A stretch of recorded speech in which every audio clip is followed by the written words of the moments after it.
विवाह अनुबंध।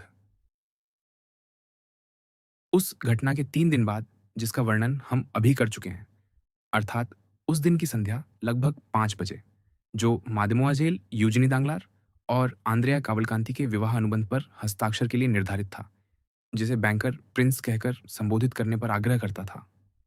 Monte Cristo के भवन के सामने स्थित छोटे से उपवन में एक ताजी समीर ने समस्त पत्तों को सरसराया। काउंट बाहर जाने की तैयारी कर रहा था। उसके घोड़े प्रतीक्षा में खड़े थे, अपने खुरों से भूमि गुरेदते हुए, और सारथी उन्हें रोके हुए था, जो पौन घंटे से अपने आसन पर बैठा था।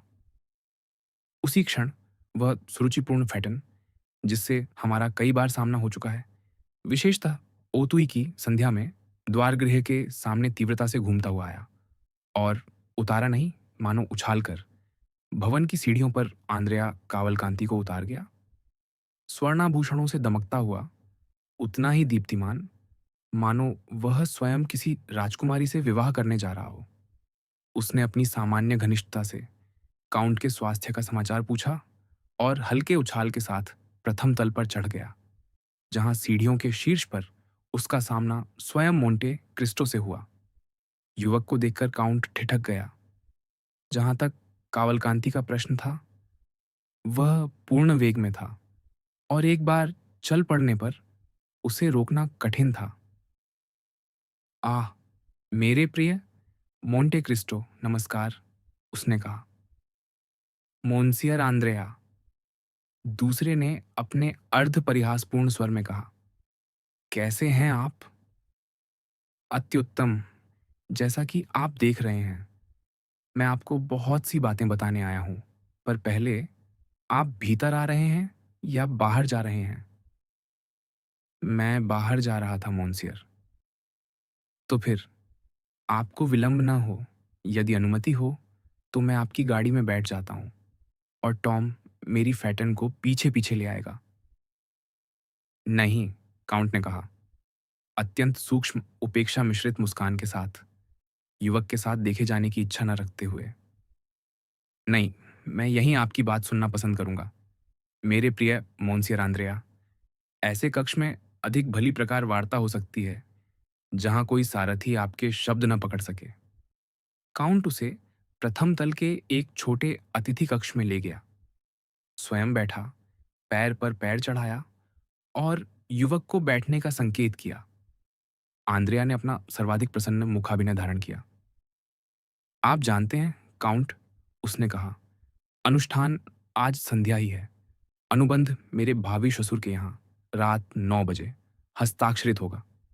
सच? मोंटे क्रिस्टो ने पूछा। क्या यह समाचार आपको ज्ञात नहीं? क्या मोन्सियर दांगलार ने आपको इस गंभीर अवसर की सूचना नहीं दी? दी थी, काउंट ने कहा। कल उनका पत्र मिला था, पर मुझे नहीं लगता उसमें समय का उल्लेख था। संभव है। मेरा अनुमान है कि मेरे भाभी ससुर ने समझा होगा कि यह बात स्वयं फैल जाएगी। तो फिर मोंटे क्रिस्टो ने कहा, आप प्रसन्न हैं, मोन्सियर कावलकांति। आप एक अत्यंत वांछनीय संबंध में प्रवेश कर रहे हैं और मादेमोआजेल दांगलार सुंदर हैं। हाँ, कावलकांति ने पर्याप्त विनम्रता के साथ उत्तर दिया, और सबसे बढ़कर वह अत्यंत धनी है। कम से कम मुझे ऐसा ही ज्ञात हुआ है, मोंटे क्रिस्टो ने कहा। अत्यंत धनी? क्या आप सचमुच ऐसा सोचते हैं? युवक ने दोहराया। इसमें संदेह नहीं। कहा जाता है कि मोन्सियर दांगलार अपनी संपत्ति का कम से कम आधा छिपाए रखते हैं, और वह स्वयं 15 या 20 मिलियन स्वीकार करते हैं, आंद्रेया ने कहा। उसकी आंखें आनंद से चमक उठीं।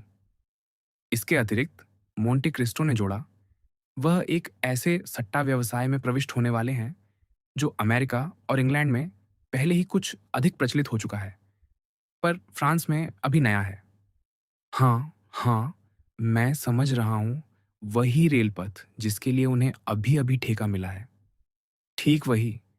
सामान्य मत ये है कि वह इस उपक्रम से कम 10 मिलियन अर्जित करेंगे। 10 मिलियन? क्या आप सचमुच ऐसा सोचते हैं? अद्भुत! कावलकांति ने कहा, इन स्वर्णिम शब्दों की धात्विक ध्वनि से मानो मतवाला हो उठा। और यह तो कहना ही क्या, मोंटे क्रिस्टो आगे बोला, कि यह समस्त संपत्ति अंततः आपके ही अधिकार में आएगी, जो उचित भी है, क्योंकि मादेमोआ झेल दांगलार एकमात्र संतान है। वैसे भी आपकी स्वयं की संपत्ति भी आपकी वधु के लगभग बराबर है, कम से कम, ऐसा आपके पिता ने मुझसे कहा। पर इन धन संबंधी बातों को रहने दें। क्या आप जानते हैं, मोंसियर आंद्रेया, आपने इस संपूर्ण प्रसंग को अत्यंत चतुराई और कुशलता से संचालित किया है। कुछ बुरा नहीं, युवक ने कहा। बिल्कुल बुरा नहीं। मैं जन्मजात कूटनीतिज्ञ हूं। अवश्य होंगे। आप जानते हैं, कूटनीति सीखी नहीं जाती, वह तो प्रवृत्ति का विषय है। तो यह आपके लिए प्रेम विवाह है। निस्संदेह, मुझे भय है कि ऐसा ही है, आंद्रिया ने उस स्वर में उत्तर दिया जिसे उसने थिएटर फ्रांसे में दोरांत या वालियर को अल्सेस्टे को उत्तर देते सुना था। और क्या, वह भी आपसे कुछ प्रेम करती है? उन्हें करना ही चाहिए, आंद्रिया ने विजेता की मुस्कान के साथ कहा, क्योंकि वह मुझसे विवाह कर रही है। पर एक अत्यंत महत्वपूर्ण बात ना भूलें।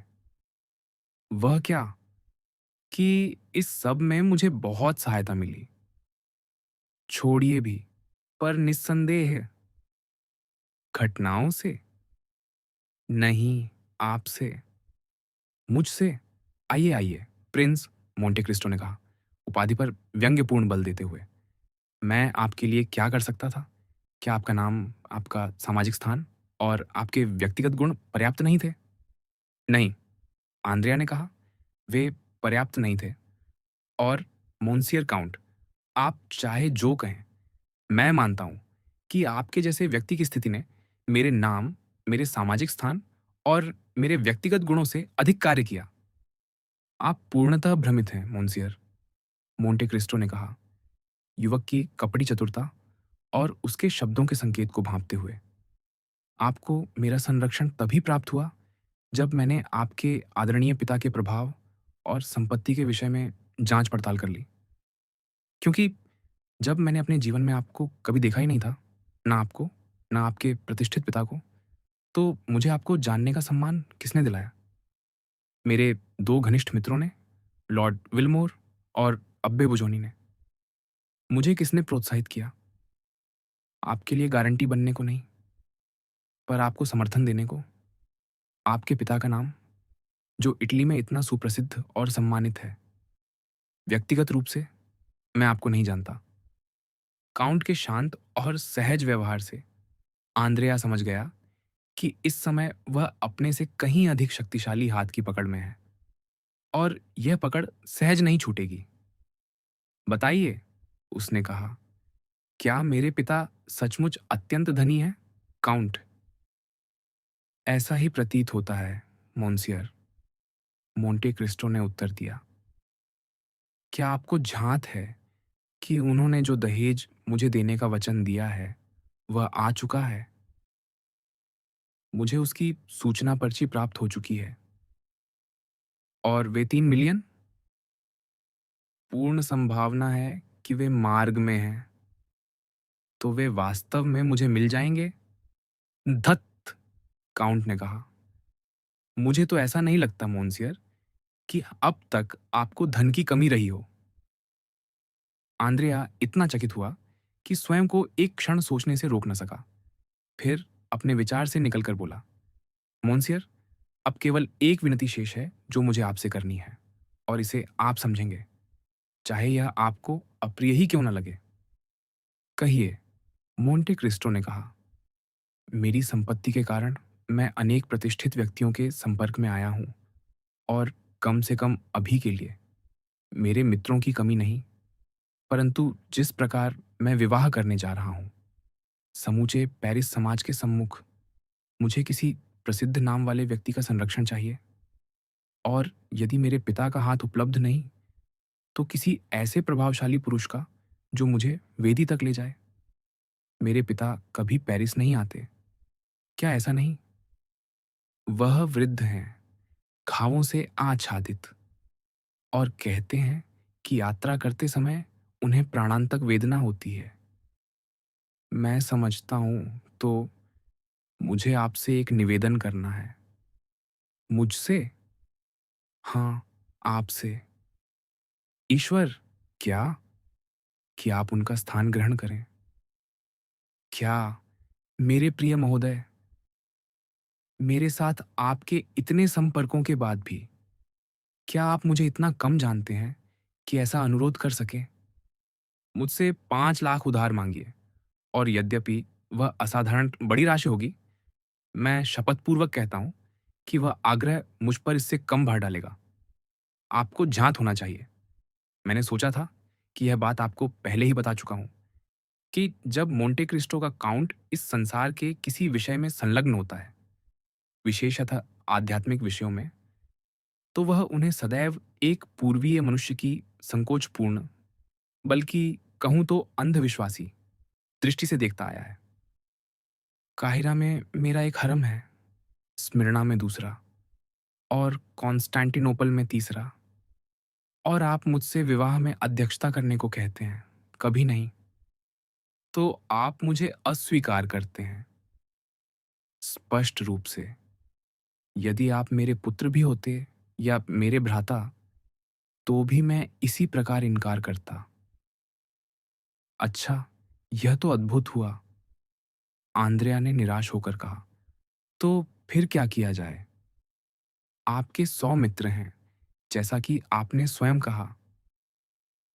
हाँ, पर आपको ही ने मेरा परिचय मोनसियर दांगलार से कराया था। कदापि नहीं, तथ्य स्पष्ट करें। मैंने आपको ओतुई में उनके साथ भोजन करने की व्यवस्था की थी, और आपने स्वयं अपना परिचय दिया। यह तो बिल्कुल भिन्न बात हुई।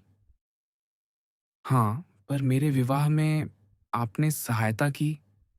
मैंने? कदापि नहीं। विश्वास कीजिए, स्मरण कीजिए, जब आप मुझसे प्रस्ताव रखने को कहने आए थे, तब मैंने क्या कहा था?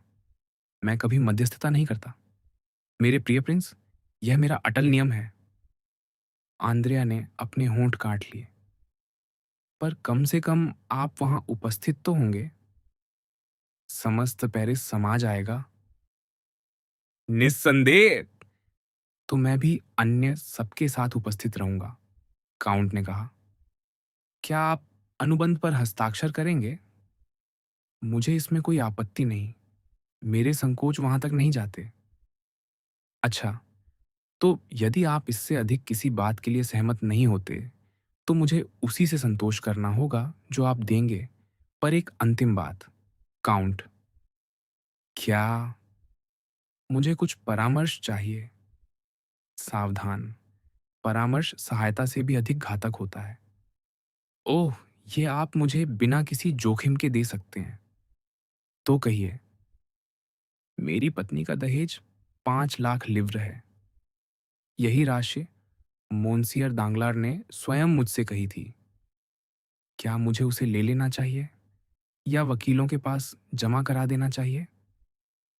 प्रथा यह है, जब पक्षकार कुछ सौजन्य दिखाना चाहते हैं, कि अनुबंध के समय दोनों पक्षों के नोटरी अगले दिन या उसके अगले दिन मिलने पर सहमत होते हैं। निर्धारित दिन वे दोनों दहेजों का आदान प्रदान करते हैं, एक दूसरे को रसीद देकर।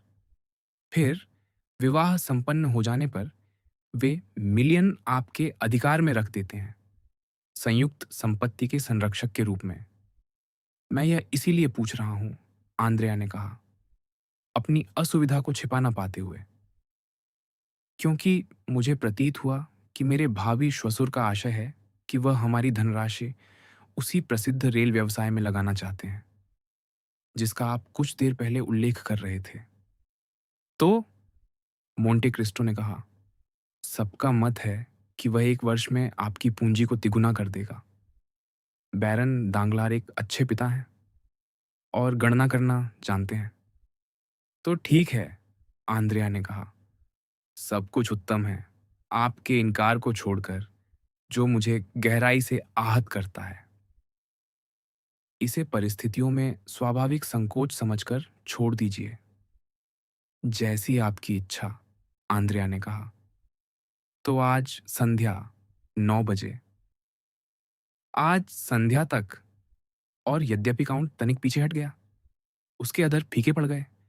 फिर भी अपनी विनम्र मुस्कान बनाए रखते हुए आंद्रिया ने उसका हाथ थाम लिया, दबाया, अपने फैटन में कूद बैठा और चला गया। उसने 9 बजे तक के अंतिम 4 या 5 घंटे खरीदारी में और उन मित्रों के यहाँ भेंटों में बिताए, जिन्हें उसने बैंकर के यहाँ अपनी सर्वश्रेष्ठ गाड़ियों में उपस्थित होने के लिए आमंत्रित किया था। उन्हें उन शहरों के वचन से चकाचौंध करते हुए, जो बाद में सबका सिर घुमा देने वाले थे, पर फिलहाल जिनकी पहल दांगलार के हाथ में थी।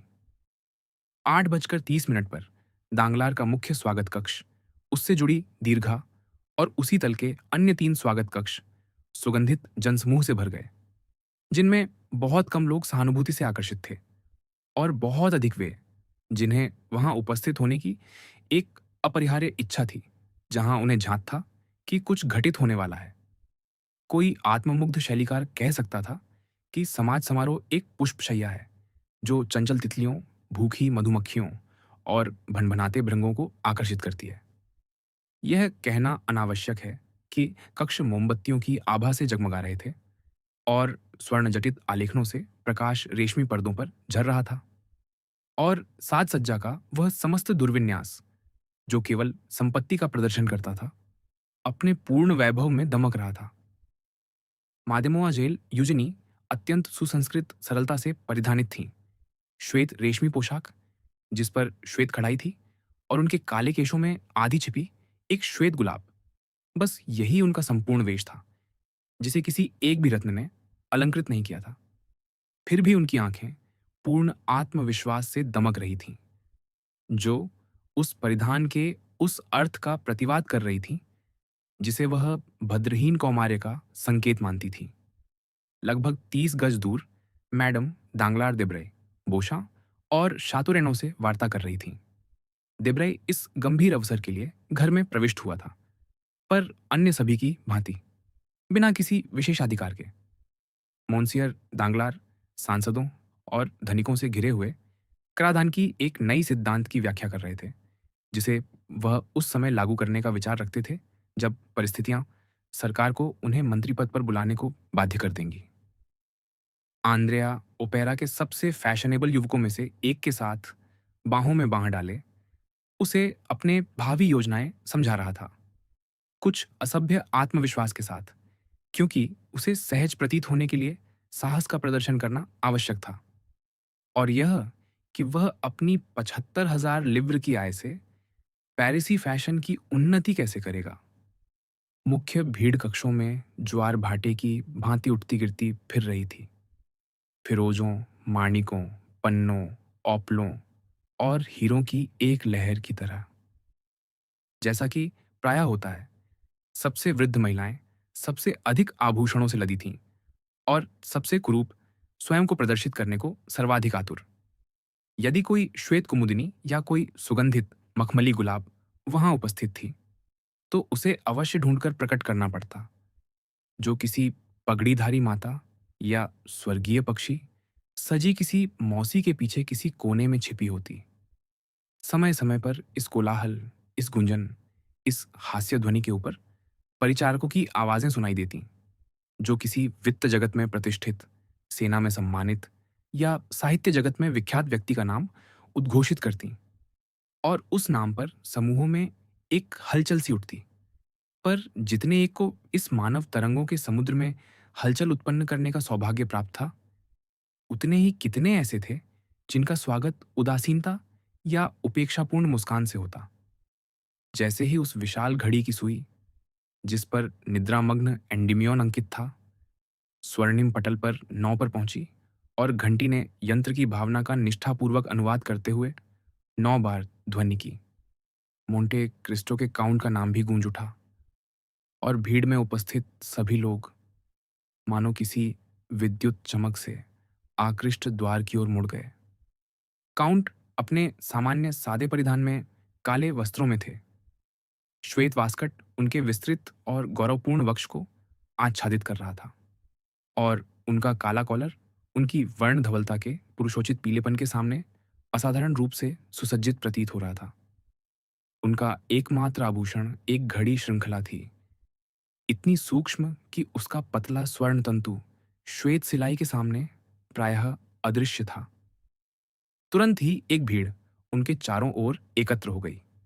एक दृष्टि में काउंट ने कक्ष के एक छोर पर मैडम दांगलार को, दूसरे पर मोन्सियर दांगलार को और अपने सामने मादेमोआजेल यूजिनी को देख लिया। वह सबसे पहले बैरोनेस की ओर बढ़े, जो मैडम द विल्फोर से वार्ता कर रही थीं, जो अकेली आई थीं क्योंकि वैलेंटीन अभी भी अस्वस्थ थी। अपने मार्ग से विचलित हुए बिना भीड़ उनके सामने हटती चली गई।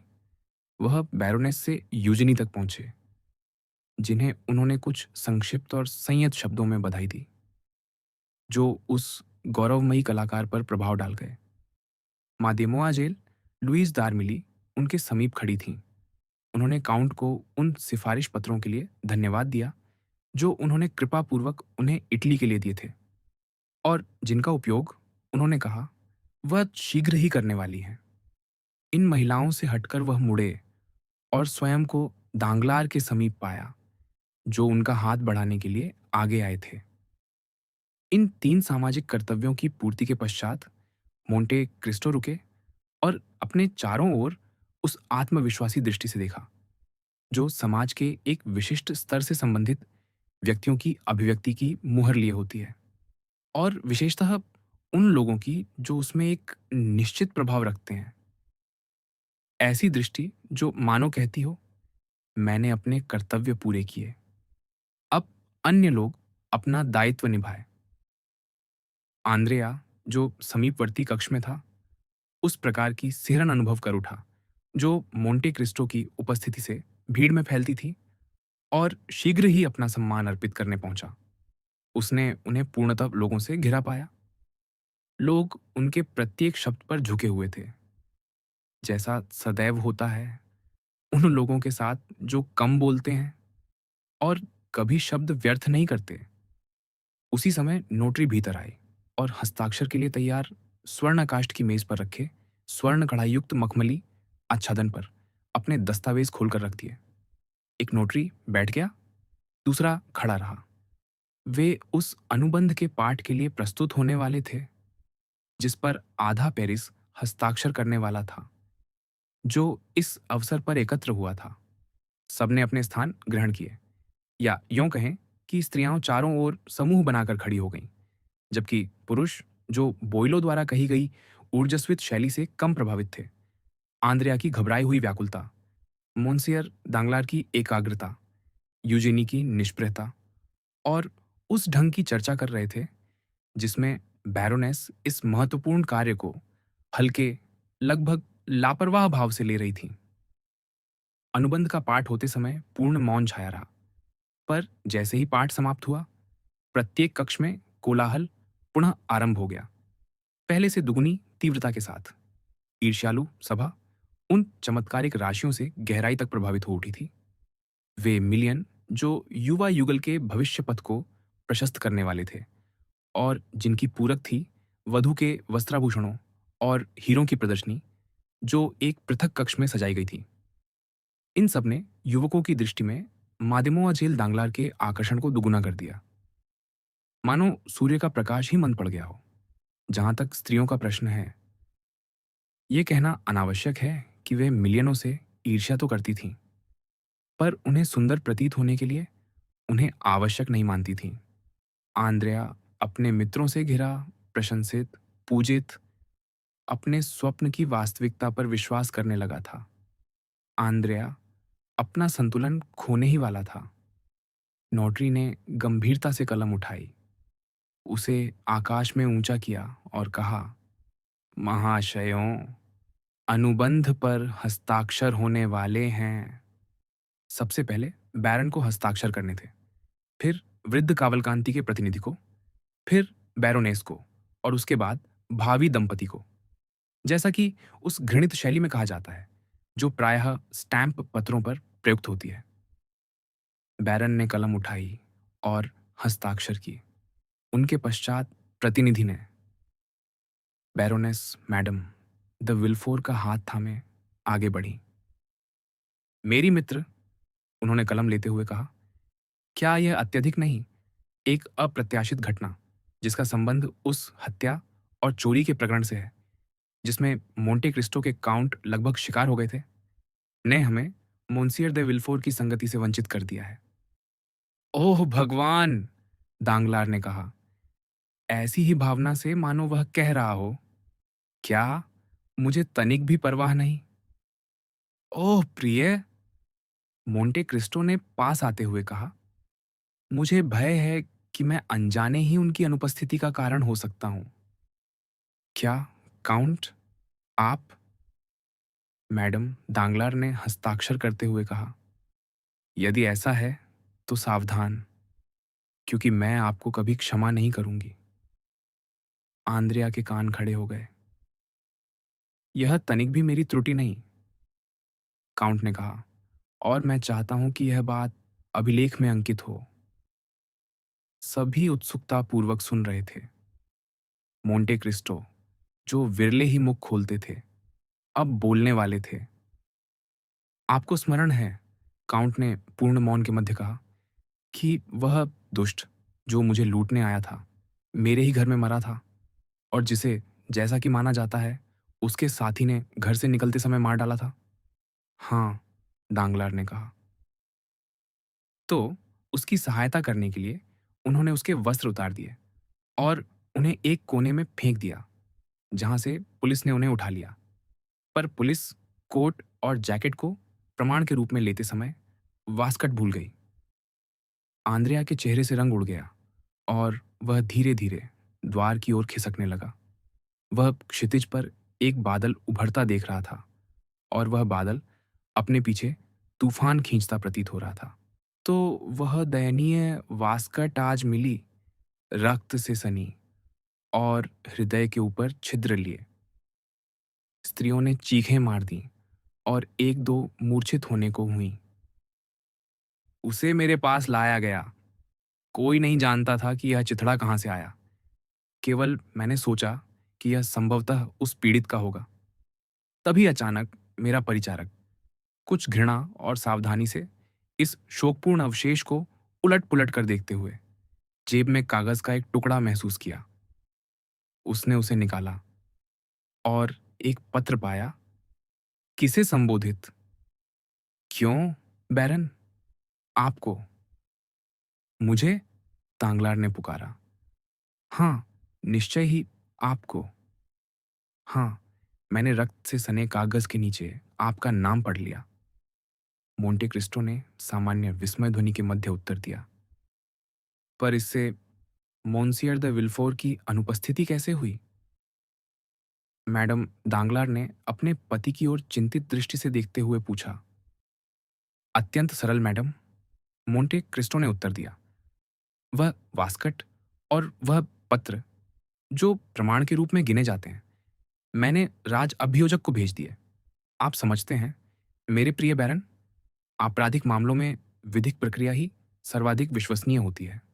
संभव है आपके विरुद्ध कोई षड्यंत्र हो। आंद्रेया ने मोंटे क्रिस्टो की ओर तीव्र दृष्टि से देखा और दूसरे अतिथि कक्ष में अदृश्य हो गया। संभव है, दांगलार ने कहा। क्या वह हत्या किया गया व्यक्ति पूर्व दोषी नहीं था? हाँ, काउंट ने कहा, एक पूर्व दोषी, नाम काद्रूस। दांगलार तनिक पीला पड़ गया। आंद्रेया दूसरे कक्ष से निकलकर बाह्य कक्ष की ओर चला गया। पर हस्ताक्षर कीजिए, हस्ताक्षर कीजिए, मोंटे क्रिस्टो ने कहा। मैं देख रहा हूं कि मेरी कथा ने सबको व्याकुल कर दिया है और मैं अत्यंत विनम्रतापूर्वक आपसे क्षमा चाहता हूं, मैडम बैरोनेस, और आपसे भी, मादेमोआजेल दांगलार। बैरोनेस, जो हस्ताक्षर कर चुकी थीं, ने कलम नोटरी को लौटा दी। प्रिंस कावलकांति, वकील ने कहा। प्रिंस कावलकांति, आप कहाँ हैं? आंद्रेया, आंद्रेया, कई युवा स्वरों ने दोहराया, जो उस कुलीन इतालवी से ऐसी घनिष्ठता स्थापित कर चुके थे कि उसे उसके प्रथम नाम से पुकारते थे। प्रिंस को बुलाइए, उनसे कहिए, अब उनकी बारी है हस्ताक्षर की। दांगलार ने एक परिचारक से कहा। पर उसी क्षण दर्शकों की भीड़ आतंकित होकर मुख्य स्वागत कक्ष में पीछे हटाई, मानो कोई भयंकर दैत्य कक्षों में प्रवेश कर गया हो। क्वेरेंस क्वेम देवोरेट, वास्तव में भय से पीछे हटने और चीख उठने का पर्याप्त कारण था। जेंडार्मरी का एक अधिकारी प्रत्येक अतिथि कक्ष के द्वार पर दो दो सिपाहियों को तैनात कर चुका था, और फिर वह दांगलार की ओर बढ़ा। उसके आगे एक पुलिस आयुक्त चल रहा था, अपने अधिकार चिन्ह पट्ट से अलंकृत। मैडम दांगलार ने चीख मारी और मूर्छित हो गईं। दांगलार, जो स्वयं को संकटग्रस्त अनुभव कर रहा था, कुछ अंतःकरण कभी शांत नहीं रहते, अपने अतिथियों के सामने आतंक से विकृत मुख प्रस्तुत कर रहा था। क्या बात है मोन्सियर?